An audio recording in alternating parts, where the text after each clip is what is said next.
But యాక్చువల్గా most challenging is not about the running shots. ఇప్పుడు కూడా నాకు ఇందాక ఎవరు అడిగారు ఏది ఛాలెంజింగ్ అనిపించిందంటే, నాకు అప్పుడు అనిపించలేదు, కానీ ఇప్పుడు చూస్తే అసలు నాగార్జున నేను ఎలా అడిగానో సైకిల్ అలా తొక్కమని, నాగార్జున ఎందుకు చేసాడు అనేది నాకు ఒక పెద్ద మిస్టరీ అది. Because Nagarjuna he might know how to ride a cycle, but it stunts like holding another jeep or ర్యాండమ్గా ట్రాఫిక్లో ఇటువంటి పైగా ఆ పాపను పెట్టుకుని that no no not at all. See, one, you're riding the cycle. Then on top of that, the unpredictability of exactly physics. ఇంకో జీపుని పట్టుకుంటే ఏ pressure ఎక్కడ పడుతుంది ఎలా తెలుస్తుంది అసలు ఎవరికైనా, యూనో. దానికి తోడు యాక్టింగ్ కూడా చేయాలి మళ్ళీ. సార్ ఫ్రెండ్స్తో ఒక సీన్లో sir I'm still here. Okay friends introduction scene ఉంటుంది కదా, Sudhakar garu you'll name everyone in the movie, everyone who is in his batch. అది ఎక్కడ లేదు సార్. అంటే తర్వాత వచ్చిన తెలుగు సినిమాల్లో కూడా friends are always side characters are they are invisible. I loved it. అంటే it's very nice you mention this. నేను మొత్తం సినిమాలో నాకు విపరీతమైన కన్ఫ్యూజన్ నాకు టేకింగ్లో వచ్చింది ఆ సీనే మీరు చెప్పింది. I don't know how to do that and asked Gopal Reddy cameraman అడిగాను, తర్వాత కెమెరా అసిస్టెంట్ శ్రీనివాస్ రెడ్డి అని, ఇంకొక అసిస్టెంట్ డైరెక్టర్ అని. వాళ్ళందరూ ఎంత చెత్త ఐడియాలు చెప్పారంటే ఆ ఇన్స్పిరేషన్తో వచ్చింది ఇది. So the only thing I did is just to delay the entry. అందరికీ స్పెషల్గా చూపించాలంటే అందరూ అక్కడ కూర్చుని ఉంటే everybody will become one closer. So the moment చిన్న తర్వాత వచ్చి ఎవరో తర్వాత అమలా దానితో ఎవ్రీబడి బికేమ్ స్పెషల్.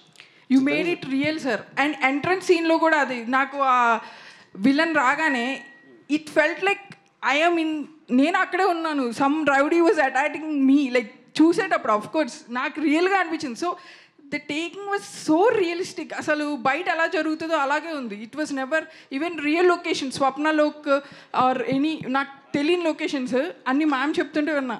సో అందుకే అంత రియలిస్టిక్గా అనిపించింది. And I was really my favourite movie. అసలు ఇంత పెద్ద స్క్రీన్లో చూడటం I was really really happy sir. ఈ బయట ఎక్కడైనా చేసాం అమీర్పేటలో చేయలేదు కదా.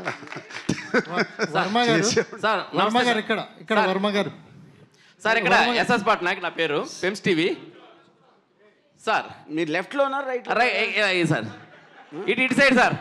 నాగార్జున సార్ చూసి okay sir. Nagarjuna sir, sir Varma గారు ఇక్కడ లెఫ్ట్లో అండి. ఇచ్చేస్తాను. నాగార్జున గారు, వర్మ గారు ఇక్కడ. Here sir. వర్మ గారు ఈ సినిమా చూసినప్పుడు వర్మ గారిలో ఇంత టాలెంట్ ఉంది, కానీ ఇప్పుడు అది ఎక్కడో రాంగ్ ట్రాక్లోకి వెళ్తుంది అని మాకు అనిపించింది. మీరు రియలైజ్ అయ్యారా ఈ సినిమా ట్రాక్లోకి వెళ్తుంది కదా? వెళ్ళిపోయింది. అదే వర్మ గారు అంటే ఆ ఓడ్కా అనే సెటైర్లు వేసుకునే పరిస్థితి వచ్చేసింది. సో మీరు ఏమైనా రియలైజ్ అయ్యారా దీని తర్వాత ఇది చూసిన తర్వాత? నెక్స్ట్ సినిమాలో చూస్తారు. Nag sir, this is Sangeeta here from The Hindu. Hi. Hi. Hi. Amazing job the technical team has done. Yes. I think the sound restoration as well as the picture quality and the color grading is like fantastic.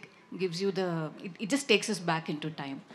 Okay. Do you think the success of this film, the reception of this film will spark the path for more restorations of films from the 80s? Yeah, I have no doubt about it, that it will strike a path. There's so many classics which మనం చూడాలనుకుంటున్నాము. చూడాలి, ఇక్కడే కాదు, తెలుగులో కాదు, Hindi, Tamil, everywhere. So it's a fantastic path. I think again he's become a pioneer. Yeah.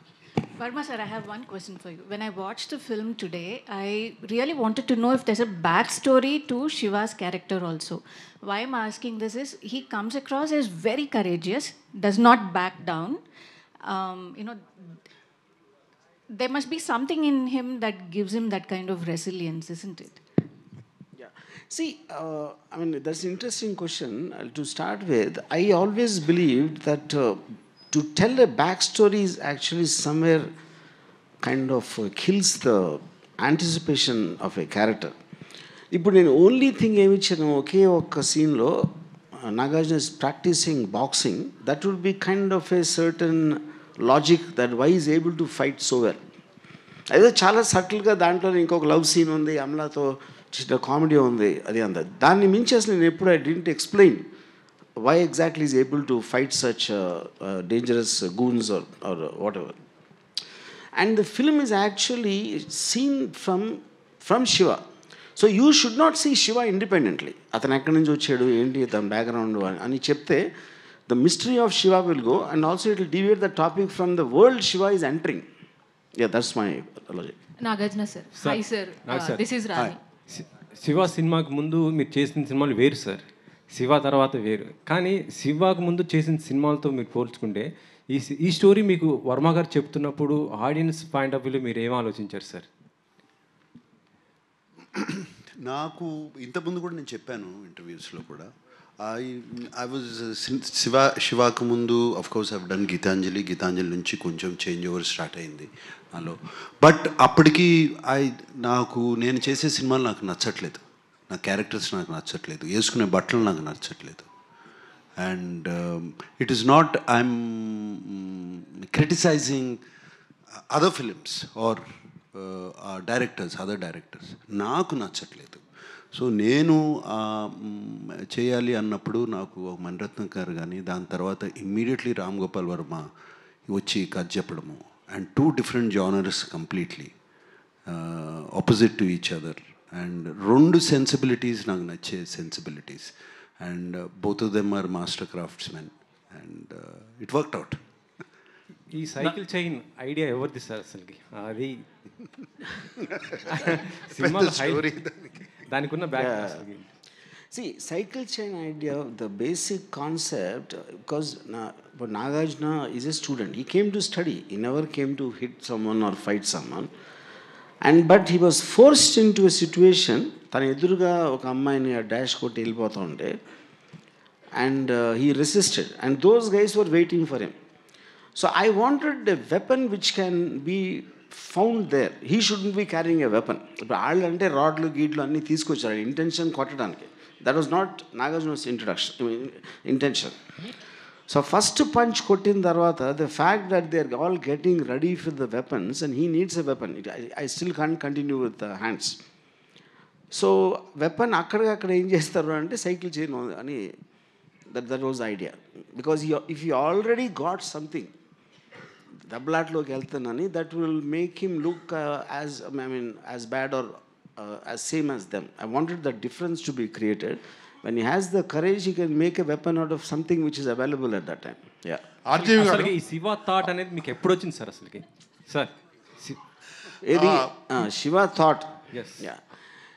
Shiva thought came because I'm a very, very big fan of Bruce Lee in my teens and all that. So అప్పుడు నేను ఊరికనే తిరుగుతున్నప్పుడు I was actually having a script of రాత్రి, the horror film. అంటే నేను అప్పుడు ఆ టైంలో ఐ వాజ్ నెవర్, అంటే ఏదో చిన్న హారర్ సినిమా చేద్దాం, నాగార్జునతో చేద్దాం, లేకపోతే యాక్టర్ అంటే ఆ moment because I didn't even think Nagarjuna will do. అప్పుడు Venkat why don't write something for Nagarjuna అన్నారు స్క్రిప్ట్. నేను అప్పుడే అంతకు ముందు రోజు for the 15th time I saw Return of the Dragon, Bruce Lee. దాంట్లో a guy comes from Rome, Hong Kong to Rome. ఒక రెస్టారెంట్లో ఎవరో గూన్స్ అమ్మాయిని ఏడిపిస్తే ఆయన కొడతాడు, ఆడేళ్ళు వేరేని తీసుకొస్తే ఆయన కొడతాడు, మళ్ళీ ఫైనల్గా ఒక సోలో ఫైట్ ఉంటుంది. ఆ స్క్రిప్ట్ తీసుకుని రెస్టారెంట్ తీసేసి కాలేజ్ పెట్టా. I wrote the first draft, stuffed 1 line order, whether believe it or not, in 20 minutes. అంటే దాంట్లో నేను చేసింది ఏంటంటే నా కాలేజ్ ఎక్స్పీరియన్సెస్, క్యారెక్టర్స్ ఇలాంటివన్నీ మార్చేసి మార్షల్ ఆర్ట్స్ లేకుండా మామూలు ఫైట్స్ లాగా, that is how it happened. Yeah. నాకు సార్ సార్ చాలా ఇల్లస్ట్రియస్ కెరియర్ ఉంది, డిఫరెంట్ కైండ్ ఆఫ్ మూవీస్ చేశారు మీరు. బట్ ఇప్పుడు రైట్ నౌ అసలు ఏం చేయాలి అనే ఒక డౌట్ అనకూడదు కానీ థాట్ అయినా వచ్చి ఉండాలి మీకు ఈ పాటికే. ఫస్ట్ టైం శివ రీస్టోర్ చేసి ఫస్ట్ కాపీ చూస్తున్నప్పుడు did it strike any inspiration for you? ఇక్కడి నుంచి ఏం చేయాలనే దాంట్లో? అబ్సల్యూట్లీ ఇట్స్ శివ చూస్తాం కన్నా కాకుండా రాము 36 years తర్వాత శివ గురించి ఒక నోట్ రాసి పంపాడు నాకు, శివ క్యారెక్టర్ గురించి, వాట్ ఈజ్ శివ అని. అండ్ అది నేను డిస్కవర్ చేశాను ఇప్పుడు మొన్న నేను ఇప్పుడే డిస్కవర్ చేశాను శివ క్యారెక్టర్ ఏంటి అని. నోట్ రాసి పంపాడు. It's a beautiful note actually. ఒక హీరోని ఎలా డిస్క్రైబ్ చేయాలి అనేది ఆ నోట్ రాసి పంపాడు. దాని తర్వాత ఆ క్యారెక్టర్ అంతా ఇప్పుడు నేను చేయబోయే సినిమాలో అది పెట్టుకోవాలి. Similar qualities, not Shiva, similar qualities ఉండాలని చెప్పి బాగా ఇన్స్పైర్ అయ్యాను.